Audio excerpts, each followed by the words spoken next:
Hola, esto es AF Creative Living, yo soy Alejandro y este es un nuevo formato de videos que quiero empezar a hacer, más tipo podcast, donde quiero enseñarles, contarles un poco más de mi experiencia como diseñador de interiores y también hablarles un poco de esto a lo que yo llamo Creative Living, de vivir una vida súper creativa, de todas las cosas que hago, de todas las cosas que me gusta hacer, darles tips de decoración, voy a seguir haciendo los videos de manualidades y más que nada que conozcan mi día a día viviendo en la creatividad. Entonces, si me veo un poquito nervioso, estoy nervioso porque es mi primer video, entonces tal vez me vaya soltando hasta el final, pero si no, en los siguientes espero irme acomodando un poquito mejor y poderles transmitir súper bien lo que quiero irles contando. Y bueno, hoy quiero hablar específicamente de un tema y más que nada un tema donde van a conocer un poquito más de mí, van a, van a saber un poco de mi background y de por qué decidí estudiar esta profesión. Y más que nada en este tipo de videos quiero como que responder preguntas para ustedes, para que sepan, bueno, si quieren estudiar esta profesión o si ya son diseñadores, compartir experiencias. Y bueno, sobre todo que vean todo lo que he hecho y todo lo que sigo haciendo y lo que se puede hacer. Entonces, la pregunta que me han hecho algunas veces es la realidad de ser un diseñador de interiores. ¿Cuál es la realidad de esta profesión? Y bueno, tengo aquí algunos apuntes. Si me ven viendo bastante para acá abajo es porque no me quiero perder de lo que quiero hablar hoy y soy muy bueno yéndome por muchos temas. Si me gusta conversar de algo, me puedo perder en eso. Entonces, para no perderme, tengo aquí como una guía de los puntos que quiero hablar. Entonces, bueno, primero voy a compartirles un poco de mi niñez y de dónde viene esta pasión por el diseño de interiores. Yo crecí en un espacio muy creativo. Mi mamá era diseñadora de modas, bueno, es diseñadora de modas. Y ya se pueden imaginar cómo era vivir en eso. Ella tenía el taller en casa, entonces estábamos rodeados de telas, de bocetos, de colores. Entonces, inconscientemente eso se me pegó mucho a mí. Y cuando ya quise ir a la universidad, busqué una profesión creativa. Y también de pequeño yo amaba ver esos programas de remodelaciones. No sé si se acuerdan de ese programa que se llamaba Extreme Makeover, que remodelaban las casas completamente. Eso me encantaba un montón. O también, no sé si se acuerdan de ese juego de Sims. Yo creo que tenía unos 14 años cuando empecé a jugar eso. Que se les podía construir las casas a estos personajes. Y yo no me enfocaba mucho en jugar con estos personajes, sino más bien solo me gustaba crearles sus espacios y buscaba así como que cheat codes para tener full dinero digital, ¿no? Para crear estos espacios. Y ese era como que mi juego favorito e inconscientemente ahora que estudié esto y trabajo en esto, me dedico al 100% a hacer eso, porque mucho de lo que yo hago es renderizaciones, que son estas creaciones de espacios digitales, los que se crean antes de producir para enseñar al cliente si está de acuerdo y si le gusta. Entonces, luego de esta niñez tan creativa y como les digo, o sea, había varias opciones cuando yo estaba creciendo. Podía ser diseño gráfico, arquitectura. Pensé en algún punto también diseño de modas por lo de mi mamá, pero no me terminaba de encajar eso. La arquitectura me parecía muy técnica, entonces quise irme por el diseño de interiores. En mi universidad se llamaba arquitectura de interiores y fue tenaz, fue durísimo. Yo pensé que iba a ser muy creativo, de dibujar, de crear, de inspirarse, de diseñar y nada que ver. Al menos los primeros años es muy técnico, donde te enseñan prácticamente hasta escribir de nuevo porque tu letra no sirve para la arquitectura. Te enseñan todo, absolutamente todo. Todo lo que creías saber o lo que pensabas que era no es nada. Entonces, sí dudé muchísimo al inicio de seguir en esta profesión porque no estaba haciendo lo que yo quería hacer, no estaba diseñando, pero claro, luego entiendes que esas son las bases para lo que luego se venía más adelante. Incluso luego del primer semestre boté la toalla y me cambié a diseño gráfico porque no me terminaba de cuadrar esa profesión. Pero luego entendí que no era una razón lo suficientemente fuerte como para cambiarme de carrera. Entonces estuve ahí y después de 5 años y un poquito más me gradué y bueno, ya tengo ahora 12 años de experiencia y tal vez un poquito más.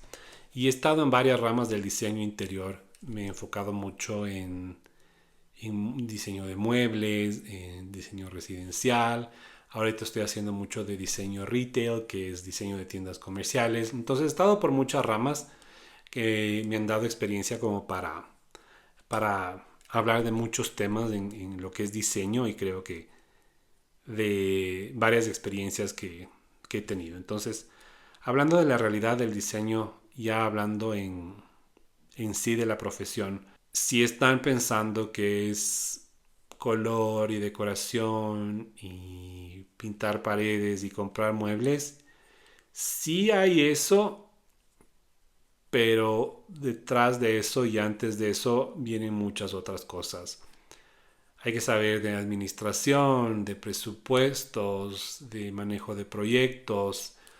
Hay que ser muy, muy detallista, muy técnico, porque al menos lo que yo hago es, yo hago en sí el diseño y luego busco proveedores que me lo puedan fabricar. Entonces, para que los proveedores me entiendan, tiene que ser todo muy, muy técnico, muy exacto, muy preciso, porque ya en la vida real sí se puede entender completamente diferente. Entonces, sí, la idea inicial, como que el boceto inicial, yo lo divido en partes, como que la parte inicial, como que el boceto, como que crear, como ir al espacio y decir, pongamos esto acá o hagamos esto acá, esa parte me encanta. Luego vamos a la parte técnica, donde hay que dibujar todo eso que ofreciste y luego y uno está de por qué ofrecí tantas cosas tan locas, porque luego eso te toca crear y te toca dibujar. Entonces pasamos a la parte técnica pesada, se manda eso y luego viene la parte más pesada que se viene a fabricar e instalar y esperar de que quede como tú lo pensaste que iba a ser. Personalmente a mí esas noches antes de instalar un proyecto me da un montón de estrés porque tú solo hiciste algo digital y no sabes qué tal va a quedar, pero por suerte siempre ha ido todo súper bien. Sí, obviamente ha habido fallas y cosas que hay que corregir y nunca es perfecto, pero con el tiempo vas aprendiendo y vas mejorando para que la siguiente vez no te pase lo mismo. Entonces, no es una carrera tan glamurosa ni tan increíble como se puede pensar. A mí me gusta ver muchos videos de diseño en internet y se ven unos proyectos espectaculares, pero también cuando se ve el behind the scenes de cómo fue creado ese proyecto es como bastante duro y me da un poco de paz saber que no solo me pasa a mí, sino pasa en todo el mundo. A todos los diseñadores nos pasa igual. Yo sé que todos vivimos el mismo estrés, pero el resultado final, creo que ese resultado final es el que a uno le motiva para coger el siguiente proyecto, porque sí es bastante, bastante pesado el proceso y depende del tamaño del proyecto, incluso más. Entonces, primero eso y bueno, también el tema de que yo, error mío también, cuando yo empecé pensaba que diseñar solo era crear algo bonito, algo lindo, algo que se vea bien. Y claro, al inicio, mis primeros proyectos, incluso cuando hacía pasantías en la universidad, ese era el enfoque, que se vea bonito. Pero luego con el tiempo te das cuenta de que también tiene que ser funcional. ¿Y cómo logras eso? Bueno, uno entendiendo el cliente, entendiendo el espacio y entendiendo los materiales, pero eso solo con el tiempo puedes darte cuenta porque, bueno, para mí prioridad uno siempre es funcional, antes de cualquier otra cosa, porque tiene que funcionar el espacio, no simplemente puede ser un espacio bien logrado que se vea bien y que no funcione. ¿A qué me refiero con eso? Por ejemplo, si es un espacio residencial, ¿qué personas van a vivir ahí? ¿De qué edades? ¿Hay niños? ¿Hay adultos mayores? hay mascotas. Entonces, ¿cómo es su vida diaria? ¿Cómo se manejan? ¿Cuáles son sus prioridades?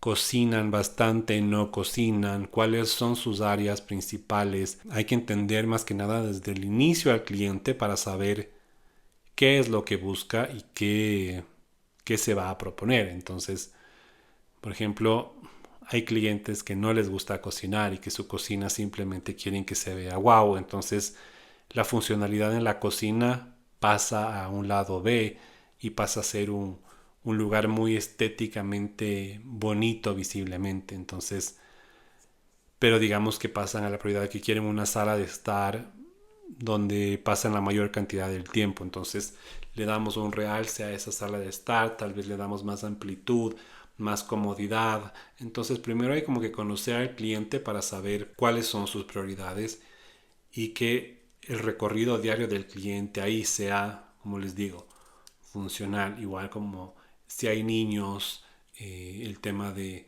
seguridad, el tema de pinturas, de textiles, por ejemplo, si son niños pequeños, jamás propondría textiles claros o igual colores de pared muy claros porque son espacios susceptibles a ensuciarse más de lo normal. Entonces, por lo general, ir trabajando ya desde el inicio en este tipo de cosas. También con el tema, por ejemplo, de mascotas. El tema de mascotas y el pelo. Por ejemplo, yo tengo dos perros y el tema de textiles y las mascotas tiene que ir completamente de la mano porque necesitas que sean textiles fáciles de limpiar, fáciles de aspirar, que sean hipoalergénicos, todo ese tipo de cosas. Entonces, más que la funcionalidad en sí del recorrido del espacio, también en el sentido de materiales, y también, por ejemplo, en colores e iluminación, creando, por ejemplo, escenas en la casa, cómo son las situaciones en el día de esta familia. Es un espacio donde pasan prácticamente solo en las tardes cuando regresan de trabajar y quieren un espacio de descanso, o son personas muy sociales y necesitan espacios activos donde haya espacios para rodearse de mucha gente. Entonces tiene que ser muy versátil el diseño cuando se te presentan este tipo de cosas. Entonces, como yo les decía al inicio, yo solo decía, bueno, tiene que verse bien. Y si la cocina se ve espectacular, todo funciona bien, pero tal vez para ese cliente una cocina cerrada no es lo óptimo, porque necesita un espacio muy social o quiere que se integre completamente con las otras áreas. Entonces vamos viendo de que cada cliente y cada situación puede ser completamente diferente. Y yo entendí eso con el tiempo. También trabajé mucho tiempo en lo que son espacios de oficinas, en espacios laborales, corporativos. Y ahí, en cambio, la dinámica es completamente diferente. La iluminación, los textiles, todo pasa a ser otro tipo de diseño. Sin embargo, al ser un espacio donde la gente pasa mucho tiempo ahí, tiene que ser un espacio muy funcional, pero también que la persona se sienta bien. Entonces, antiguamente los espacios de oficina eran muy oscuros, grises, luz blanca, eh, o sea, realmente deprimentes de estar ahí.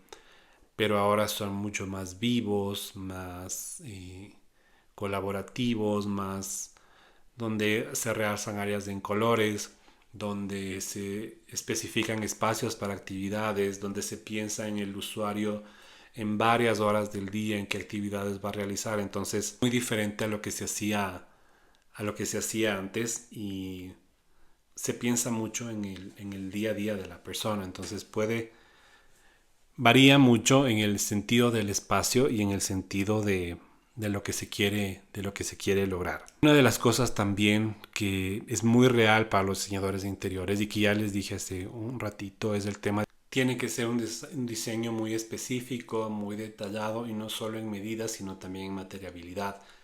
¿Y quién define eso? Somos los diseñadores, porque volviendo a la funcionalidad es qué materiales voy a usar para cada espacio y por qué. Por ejemplo, a mí el tema de mobiliario en lacados me parece que se ve muy bien, se ve muy bonito el terminado, se ve muy elegante, le da un realce importante a cualquier mueble, pero es muy delicado. Si es un material que con cualquier golpe o raspón no es tan fácil arreglarlo. Prácticamente se tiene que relacar la pieza completa, entonces depende del cliente o del espacio para el que se esté diseñando, se tiene que definir qué material se va a usar. Por ejemplo, ahora el tema de las melaminas, hay una infinidad de colores muy muy lindos y yo, depende del proyecto, me voy muchas veces más a eso porque no quiero que el diseño sea solo por un tiempo, sino más bien que perdure más en el tiempo y que aguante más la vida diaria. No sé si se acuerdan que antes, en la época de nuestros papás, todo era lacado. Todo era lacado, la mesa, el escritorio, el aparador. Y yo destruí una mesa de mi mamá en mis épocas de arquitectura porque, claro, o sea, necesitas una superficie grande para trabajar. Y yo hacía mis planos ahí. Y asentaba el esfero, el lápiz, la regla, el estilete, o hacía maquetas. Y sí, se hizo pedazos de esa mesa porque era lacada.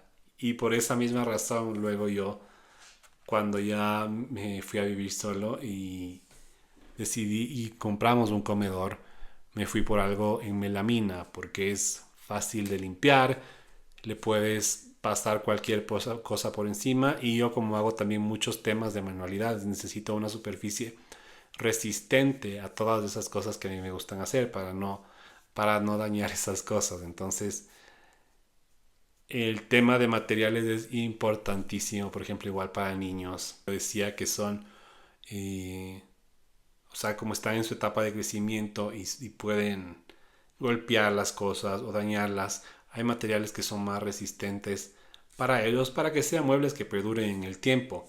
Y hablando también el tema de niños, en qué edades están, para qué edad estás creando el mueble, porque a veces seamos realistas, o sea, la cama de cuando son muy pequeños, unos 5 años no les va a servir, pero hay camas que se pueden hacer pensando en un diseño que les acompañe en su crecimiento, una cama que se vaya adaptando poco a poco a sus años sin tener que irle comprando una cama cada año que pasa. Entonces, son muchas decisiones que se tienen que tomar y parece que son decisiones a la ligera, pero el cliente está confiando en ti para que tú le des esas soluciones, porque ellos no tienen idea de absolutamente nada y nosotros somos ese servicio que tiene que anticiparse y saber lo que ellos quieren, porque muchas veces, bueno, y también hay que ser realistas, el tema del diseño interior y de los diseñadores de interiores siempre se ha pensado que está dirigido para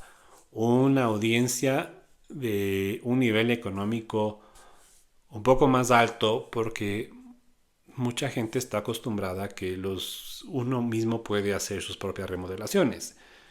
Y yo creo que sí es posible en algunos casos, pero en muchos casos yo también creo que no funciona porque se hace un doble gasto. A veces compran la sala más grande que el espacio o una televisión gigante que no les va a entrar o no está la pared reforzada para esa televisión o un mueble que no quedó bien. Entonces, a veces el tema de ahorrarse de un diseñador se lo gasta el doble en tomar las decisiones tú mismo sin saber. Entonces, sí es un tema que yo sí digo, obviamente yo siempre diría contraten un diseñador de interiores para sus remodelaciones, pero también entiendo que es un presupuesto adicional, pero con seguridad sé que les va a quedar su espacio muchísimo mejor porque se va a trabajar con una intención y lo más importante de esto, y al menos yo como diseñador, lo que yo siempre hago es pregunto el presupuesto. Muchos clientes me dicen, no, tú créalo y luego lo vamos aterrizando. Pero a mí no me ha funcionado de esa manera porque si no tengo un número en mente, yo me voy a explayar, yo voy a volar y yo voy a crear cosas muy especiales para el cliente, pero que van a ser muy caras o tal vez fuera de presupuesto. En cambio, si yo tengo un número en mente, yo sé qué materiales no voy a utilizar. Por ejemplo, en textiles, hay unos textiles excelentes ahora, impermeables, eh, fáciles de limpiar y todo, pero obviamente su valor es bastante alto. Prácticamente pueden subirle a un mueble a un 30% más, entonces no propondría ese tipo de materiales. Igual, por ejemplo, lo que hablaba antes de lacados, también no me iría por esa línea porque le va a encarecer el precio al mueble. Y también, por ejemplo, en pisos, en porcelanatos, pisos flotantes y todo ese tipo de cosas, hay mucha variedad en precio. Entonces prefiero yo saber desde un inicio cuánto es su techo máximo de lo que van a gastar para yo saber que se puede trabajar. Y, y en todo presupuesto se puede hacer algo. Siempre se puede lograr un cambio y siempre se puede hacer algo así sea mínimo que cumpla con lo que el cliente está buscando. Entonces, al inicio, lo que les decía, se puede pensar que el diseñador de interiores está para la gente con un alto poder adquisitivo, pero realmente no, porque nos podemos adaptar a muchas diferentes situaciones y como les digo, puede ser un gasto adicional, pero a la larga puede ser incluso un ahorro para no tomar decisiones equivocadas, porque a veces se manda a hacer muebles, se manda a fabricar cosas y no estás seguro, uno, si te va a quedar bien, si te van a coincidir las medidas. Y nosotros con las herramientas que tenemos ya tú puedes ver desde antes qué es lo que te estamos proponiendo y cómo te va a quedar.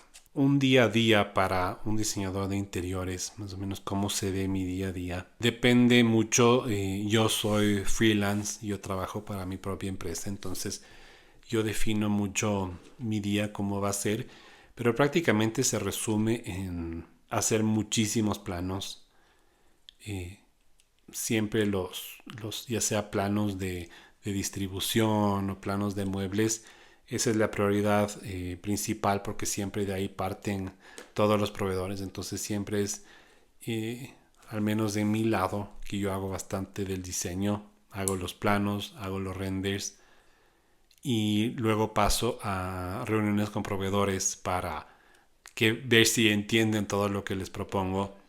También el tema de buscar acabados, visitar proveedores de pisos, de textiles, buscar todo lo que diseñé, aterrizarlo a la realidad y ver quién me lo puede hacer y ver dónde puedo conseguir esos materiales. Tengo muchos proveedores que son mis aliados para este tipo de cosas que hago, entonces es muy bueno saber que al menos ahora la oferta en materiales es buenísima. O sea, hay una infinidad de cosas que se pueden hacer y proveedores buenísimos en todos los materiales que se quiera usar para lograr lo que uno quiere.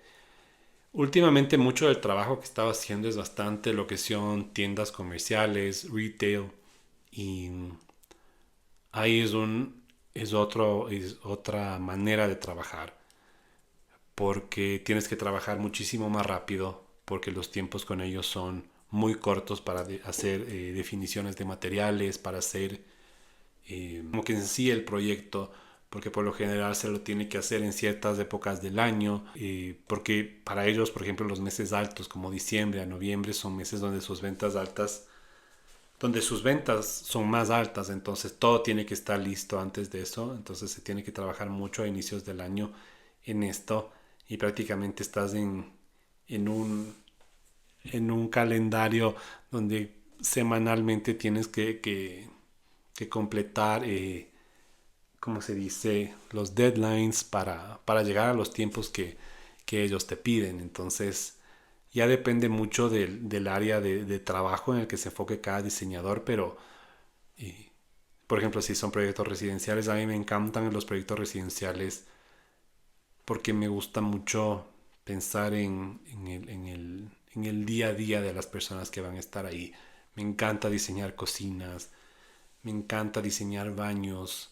Son, son espacios, creo que los más importantes Por eso creo que me gusta tanto visitar hoteles, porque creo que se ve muchísimo diseño ahí y especialmente en los lobbies, ¿no?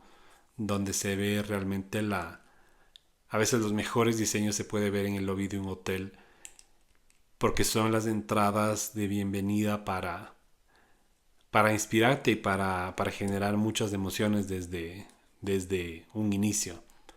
Y hablando de emociones, yo creo que principalmente y lo más importante de esta profesión son las emociones que genera uno al hacer un proyecto.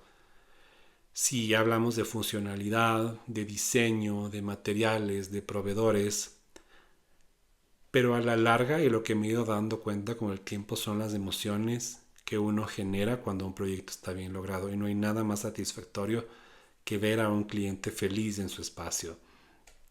Como les decía, en un hotel, a mí me encanta eso, porque cuando uno está en un hotel se siente tan cómodo y se siente tan bien, y son espacios muchas veces tan bien logrados que a uno le inspiran a quedarse, a relajarse, y yo siento que eso debe ser transmitido también en los hogares o en cualquier espacio que un ser humano ocupe. Sentir ese sentimiento de felicidad y satisfacción, porque eso te inspira en absolutamente todo. Por eso yo en mi casa o en los espacios que yo ocupo, siempre trato de mantenerlos bien, bonitos. Y no estoy hablando de un tema de dinero, de presupuesto, o que tienes que gastarte en un diseñador de interiores para sentir eso.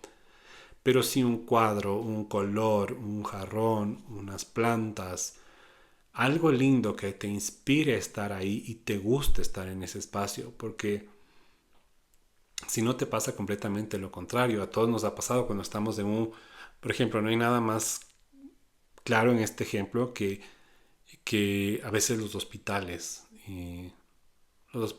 son muy, a veces muy apagados, muy tristes, muy simples y espacios donde los que obviamente uno nunca quiere estar ahí, pero a veces estamos ahí para el nacimiento de un bebé o para, no sé, alguna cosa que no estamos hablando, digamos, de salud y es un espacio que efectivamente no te genera una sensación positiva, más bien acompaña y genera una sensación negativa. Entonces, creo que, o, por ejemplo, las instituciones públicas también, al menos donde yo estoy, siempre son espacios realmente agotadores, estresantes, simples, y sí, también es un tema de presupuestos, pero creo que muchas de estas cosas se pueden